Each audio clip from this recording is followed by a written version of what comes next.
créés pour glorifier Dieu. Cher Père, nous te disons merci pour cette opportunité et la proportion de regarder dans ta parole. Nous invitons l'enseignant de l'Église, le Saint-Esprit, d'accomplir son ministère comme nous nous assemblons. Seigneur, nous te demandons d'oindre la parole qui sort de ma bouche pour qu'elle trouve des racines dans les cœurs de toute personne qui va l'écouter. Père, je te prie pour l'illumination, la révélation, la compréhension dans la pensée de tous ceux qui vont l'écouter. Seigneur, je te remercie de m'avoir fait ministre du Nouveau Testament et je te dis merci pour le succès de ce message du fait que le Saint-Esprit est l'enseignant. Merci Seigneur, cela ne dépend pas de moi mais tout dépend de toi, et tu es fidèle. Nous te donnons la louange et te rendons grâce dans le nom de ton Fils Jésus-Christ. Amen. Gloire à Dieu. En tant que disciples de Jésus, il est important que nous comprenions qui est Jésus, pourquoi il est venu dans ce monde et comment il veut que nous vivions. Dans cette série particulière, nous travaillons sur pourquoi Jésus est venu, et avons plus à dire dans cette leçon. Pour comprendre pourquoi Jésus est entré dans le temps et l'espace il y a 2000 ans et est né dans ce monde, nous devons d'abord expliquer pourquoi Dieu a créé l'humanité. Dieu Tout-Puissant a créé les êtres humains pour qu'ils deviennent ses fils et les filles par la foi en lui, puis vivre dans une relation amoureuse avec lui. Éphésiens 1 versets 4 à 5. Mais il y a plus dans le plan de Dieu pour les hommes et les femmes. Dieu a créé les êtres humains avec la capacité de le recevoir dans notre être, puis de le refléter et de l'exprimer au monde qui nous entoure. Notez cette déclaration sur la création de l'homme par Dieu. Dieu a dit, « Faisons l'humanité à notre image, selon notre ressemblance ». Genèse 1h26, Bible amplifiée. Ce passage a été écrit à l'origine en hébreu, et le mot « dans », utilisé dans ce verset porte l'idée « à ». Selon cette déclaration, nous avons été créés à l'image de Dieu, pour être ses imageurs. En d'autres termes, nous avons été créés et sommes destinés à être ses représentants sur la terre. Le Seigneur nous a façonnés, faits, avec la capacité de le recevoir dans notre être et ensuite de l'imaginer, de le représenter et de l'exprimer au monde qui nous entoure. Cela lui apporte honneur et gloire. Cependant, à cause de notre péché, les hommes et les femmes ne sont plus aptes à être des fils et des filles de Dieu, des imageurs de Dieu, ou aptes à être la demeure de Dieu. À cause du péché, nous sommes perdus dans notre but créé. Jésus est venu dans ce monde pour mourir en sacrifice pour le péché de l'humanité. La mort et la résurrection de Jésus ont ouvert la voie pour tous ceux qui croient en lui d'être restaurés à leur but créé en tant que fils et filles de Dieu, qui sont habités par lui, l'incarne et le reflète. Hébreux 9 verset 26. Timothée 2 verset 15. Jean 1, verset 12 à 13. Jean 5, verset 1. Etc. Jésus n'a pas seulement guéri la famille de Dieu en mourant pour le péché, il est aussi le modèle pour la famille de Dieu. Rappelle-toi, Jésus est Dieu devenu pleinement homme sans cesser d'être pleinement Dieu. Dans son humanité, Jésus est le standard de la justice, de la pureté et de la sainteté pour les fils et les filles de Dieu. Romains 8 verset 29 pour qui Dieu prédestine d'avance à être également conforme à la ressemblance de son Fils, NIV. Car Dieu, dans sa prescience, les a choisis pour porter la ressemblance familiale de son Fils, J.B. Phillips. Note rapide, prédestiné ne signifie pas que Dieu a choisi seulement certaines personnes pour la filiation. Prédestiné signifie décider à l'avance. Avant que nous n'existions, Dieu a décidé, planifié, d'avoir une famille, et tous ceux qui croient en lui deviennent une partie de sa famille. Les croyants en Jésus ne deviennent pas Jésus. Nous devenons semblables à lui dans notre caractère, nos motifs, attitudes, paroles et actions. Nous devenons la personne que nous étions censés être avant que le péché ne nuise à la famille. Nous sommes restaurés à notre but créé en tant que fils et filles de Dieu, qui représente ou image avec précision Dieu Tout-Puissant au monde qui nous entoure. Le passage sur la conformité à l'image ou ressemblance de Jésus, Romains 8 verset 29, est suivi d'une déclaration concise sur la façon dont Dieu accomplit cette transformation chez les hommes et les femmes. Romains 8 verset 30 exatonne ce qu'il, Dieu, a prédestiné, il les a aussi appelés, et ceux qu'il a appelés, il les a aussi justifiés, et ceux qu'il a justifiés, il les a aussi glorifiés, SV. Dieu nous appelle ou nous invite à venir à lui. Lorsque nous répondons à son appel, il nous justifie, pardonne notre péché, nous déclare juste et en règle avec lui. Ensuite, il nous glorifie. Être glorifié signifie être rendu vivant avec Dieu, son esprit, sa vie incréée, dans chaque partie de notre être afin que nous puissions exprimer lui et sa gloire. La glorification nous donne une nouvelle vie, Dieu nous habite par son esprit et sa vie, et nous élève à une position élevée en tant que fils et filles de Dieu. Il les a choisis il y a longtemps. Quand le moment est venu, il les a appelés, il les a rendus justes à ses propres yeux, et puis les a élevés à la splendeur de la vie comme ses propres fils. Romains 8 verset 30, J. B. Phillips. La glorification signifie notre délivrance ultime de toute trace et effet du péché et de la mort par une infusion de vie éternelle, Dieu, par son esprit. En fin de compte, nos corps seront glorifiés ou rendus immortels et incorruptibles comme le corps de résurrection de Jésus. Philippiens 3 versets 20 à 21. La glorification, être conforme à l'image du Christ, est un processus qui commence lorsque nous croyons en Jésus. Ce processus ne sera pas complètement achevé tant que nous n'aurons pas vu Jésus face à face. John 3, verset 2. En ce moment, vous êtes un travail en cours terminé. Tu es pleinement le fils ou la fille de Dieu par la foi en Christ, mais pas encore pleinement semblable à Jésus dans chaque partie de ton être. La parole glorifiée est au passé composée en Romains 8h30, qu'il a justifié, il les a aussi glorifiés. Pourquoi cette déclaration est-elle au passé si nous ne sommes pas encore pleinement glorifiés? Parce que celui qui a commencé une bonne œuvre en toi, tu l'accompliras si tu restes fidèle à lui. Phil 2.6. Les écrivains du Nouveau Testament ont compris et enseigné que nous avons une conformité à l'image du Christ, glorification, dans une certaine mesure maintenant, de plus en plus alors que nous marchons dans l'obéissance à Jésus, et ensuite en plénitude quand nous le voyons face à face. Nous avons déclaré ci-dessus que Dieu a créé l'humanité à son image et ressemblance pour qu'elle soit des fils et des filles imaginaires qui le reflètent et l'expriment au monde qui les entoure. Considérez une autre déclaration sur la création des êtres humains. Qu'est-ce que l'homme, que vous êtes soucieux de lui, et le Fils de l'homme, né sur terre, que vous prenez soin de lui? Pourtant, tu l'as rendu à peine inférieur à Dieu, être céleste, et tu l'as couronné de gloire et d'honneur. Psaume 8, versets 4 à 5, Bible amplifiée. L'humanité a été créée pour une position de gloire. Mais à cause de notre péché, l'humanité est tombée de cette position de gloire. Romains 3 verset 23 car tous ont péché et sont privés de la gloire de Dieu. SV. Manque la gloire qui vient de Dieu, Montgomery. Peut-être que vous pensez. La Bible ne dit-elle pas que Dieu ne partagera sa gloire avec personne? Oui, c'est le cas, Isaïe 42 verset 8, Isaïe 48 verset 11. Mais regardons ces passages dans leur contexte et comprenons le sens. Isaïe a prophétisé pendant une période de culte rampant des idoles en Israël qui a culminé avec la conquête d'Israël par des puissances étrangères. Avant leur destruction, Dieu a envoyé Isaïe le prophète à son peuple pour les rappeler à lui. Le livre d'Isaïe a été écrit dans le cadre de ce ministère. Dans les chapitres 40-48, Isaïe a souligné le caractère ridicule de leur idolâtrie, le fait qu'ils adoraient des idoles qui ne sont rien de plus que des blocs de bois ou de pierre sans vie. Dans ce contexte, Isaïe a cité le Seigneur en disant Isaïe 42 verset 8 Je suis le Seigneur. C'est mon nom. Je ne donnerai ma gloire à personne d'autre. Je ne partagerai pas mes louanges avec des idoles sculptées. La Bible du Semeur. Isaïe 48, verset 11 Je te sauverai pour mon propre bien. De cette façon, les nations païennes ne pourront pas prétendre que leurs dieux m'ont interrogé. Je ne leur laisserai pas avoir ma gloire. La Bible du Somué. Le contexte indique clairement que Dieu faisait référence à la gloire qui lui appartient en tant que seul, Dieu tout-puissant, créateur et roi de l'univers, et non à la gloire donnée à l'humanité en tant que ses imageurs, comme ses fils et filles qui ont été créés pour exprimer la gloire de Dieu au monde. Jésus est venu dans ce monde pour mourir pour notre péché et ouvrir la voie pour que nous soyons restaurés à notre but créé en tant que personne qui exprime la gloire de Dieu, sa nature et ses actes. Une façon dont le mot gloire est utilisé dans la Bible est lorsque Dieu se révèle. La présence manifeste, ou visible, de Dieu est appelée la gloire de Dieu. Notez la déclaration sur ce qui s'est passé lorsque le temple de Salomon a été consacré en 949 avant Christ.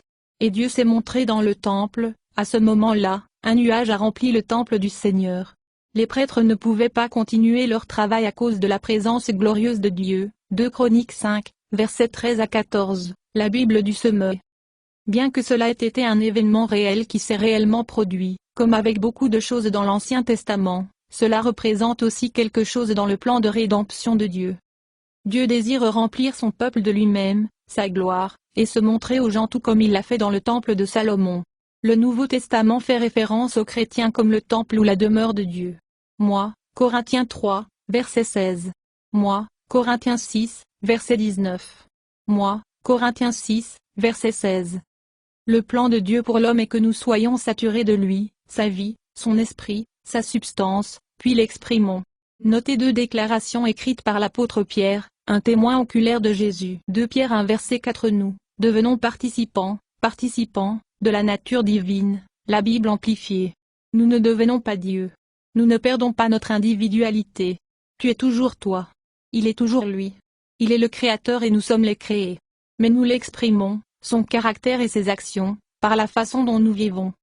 1 Pierre 2, verset 9. Mais vous êtes une race élue, un sacerdoce royal, une nation dévouée, un peuple acheté, de Dieu, un peuple spécial, afin que vous puissiez présenter les œuvres merveilleuses et montrer les vertus et les perfections de celui qui vous a appelé hors des ténèbres à ses lumières merveilleuses. Bible amplifiée.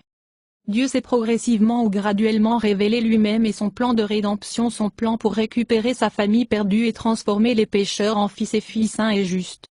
L'apôtre Paul a écrit que Dieu lui a demandé de vous présenter la parole de Dieu dans sa plénitude, le mystère qui a été gardé caché pendant des âges et des générations, mais qui est maintenant révélé aux saints. À eux, Dieu a choisi de faire connaître parmi les croyants les richesses glorieuses de ce mystère qui est le Christ en vous, l'espérance de la gloire. Colossiens 1 2.25-27, nouvelle version internationale de la Bible. Dans cette même lettre, Paul écrit, « Car en lui, Jésus, toute la plénitude de la déité, la divinité, continue à demeurer sous forme corporelle, donnant une expression complète de la nature divine. Et vous êtes en lui, comblés et arrivés à la plénitude de vie dans le Christ, vous aussi êtes remplis de la divinité, Père, Fils et Saint-Esprit, et atteignez la pleine stature spirituelle. » Colossiens 2, versets 9 à 10, Bible amplifiée. Notez plus de passages écrits par Pierre et Paul. Ils savaient que, tout comme Jésus a révélé la gloire du Père, les fils et les filles de Dieu doivent exprimer sa gloire. Jésus est venu pour nous restaurer à notre but créé.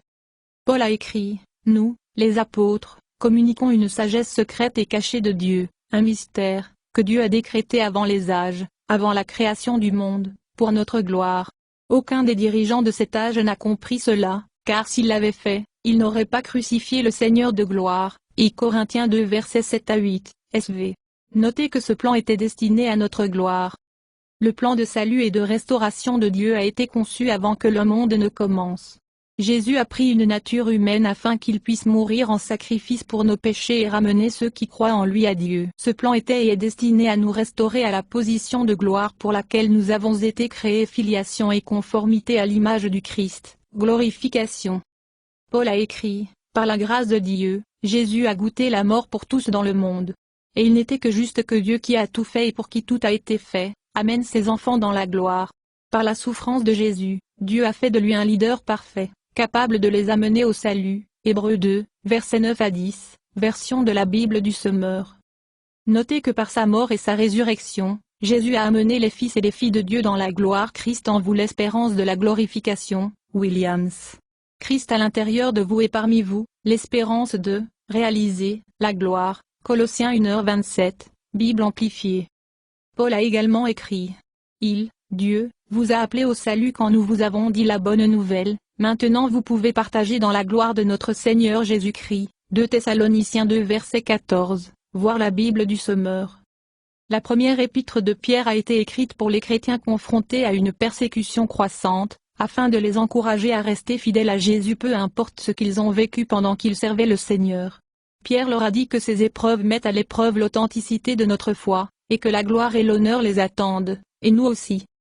Pierre a écrit, Je Pierre 1 verset 7, cette preuve de votre foi est destinée à contribuer à votre louange, gloire et honneur lorsque Jésus-Christ, le Messie, loin, sera révélé. Bible amplifiée. Dans le contexte de l'exhortation des dirigeants de l'Église à s'occuper de leurs troupeaux en tant que serviteurs humbles et semblables au Christ, Pierre a écrit, Et maintenant, une parole pour vous qui êtes les anciens, les pasteurs et les guides spirituels, dans les églises. Moi aussi, je suis un ancien et un témoin des souffrances du Christ. Et je partagerai sa gloire et son honneur quand il reviendra. Et quand le chef shepherd viendra, ta récompense sera un partage sans fin de sa gloire et de son honneur. I Pierre 5 versets 1 à 4, Bible du Semeur. La mort de Jésus était un moyen d'atteindre une fin. Il est mort pour ouvrir la voie aux pécheurs afin qu'ils soient restaurés à notre but créé en tant qu'hommes et femmes qui expriment la gloire de Dieu et glorifient pleinement le Dieu Tout-Puissant. Dans le contexte de dire aux hommes comment traiter leurs femmes, Paul a écrit que Jésus aimait l'Église et s'est donné lui-même pour elle. Le mot grec qui se traduit Église signifie littéralement un appel. Les croyants sont appelés à sortir, Romains 8 verset 3, appelés hors des ténèbres dans le royaume et la lumière de Dieu. Notez les paroles de Paul. Éphésiens 5 versets 25 à 27. Christ aussi a aimé l'Église, et s'est donné lui-même pour elle, afin qu'il la sanctifiât et la purifiât par le lavage d'eau par la parole, afin qu'il se présentât une Église glorieuse, n'ayant ni tache, ni ride, ou une telle chose, mais qu'il devrait soit saint et sans tache. Louis II. Notez comment le mot glorieux est traduit dans différentes traductions de la Bible. Une Église rayonnante, énivée, splendeur glorieuse, la Bible amplifiée, tout glorieux, Neb, présenter l'Église à lui-même dans toute sa splendeur, SV. Cette Église glorieuse a été mal interprétée pour signifier une compagnie spéciale de croyants qui seront sur la terre à la seconde venue de Jésus. Beaucoup disent que Jésus ne peut pas revenir avant que cette Église glorieuse n'apparaisse, ceci est incorrect.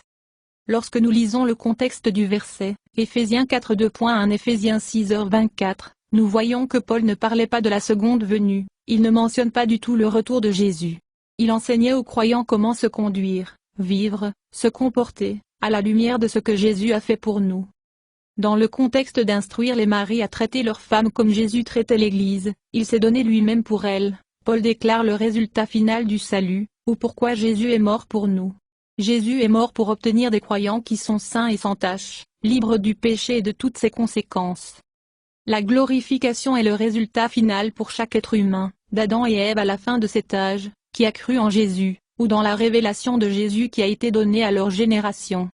Considérez quelque chose que Jésus a dit pendant son ministère terrestre, comme il a raconté plusieurs paraboles sur ce qui se passera quand il reviendra pour établir son royaume visible et éternel sur la terre, et que le plan de salut et de rédemption de Dieu sera accompli. Matthieu 13 verset 41, verset 43 Moi, le Fils de l'homme, j'enverrai mes anges, et ils enlèveront de mon royaume tout ce qui fait du mal et tous ceux qui font le mal.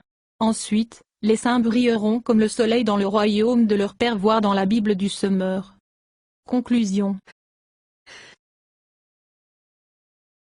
Les mots ne suffisent pas lorsque nous parlons de la façon dont un Dieu transcendant et éternel habite les êtres humains finis. Mais le Nouveau Testament indique clairement que Dieu désire demeurer et ensuite se révéler à travers son peuple. Dieu Tout-Puissant nous a créés pour apporter louange, honneur et gloire à lui par qui nous sommes en tant que ses fils et filles et par la façon dont nous vivons. Considérez ces deux pensées alors que nous concluons. Dieu nous a donné le glorieux privilège de lui apporter l'honneur, nous, avons été destinés et désignés, pour vivre à la louange de sa gloire, Éphésiens 1, verset 12, Bible amplifiée.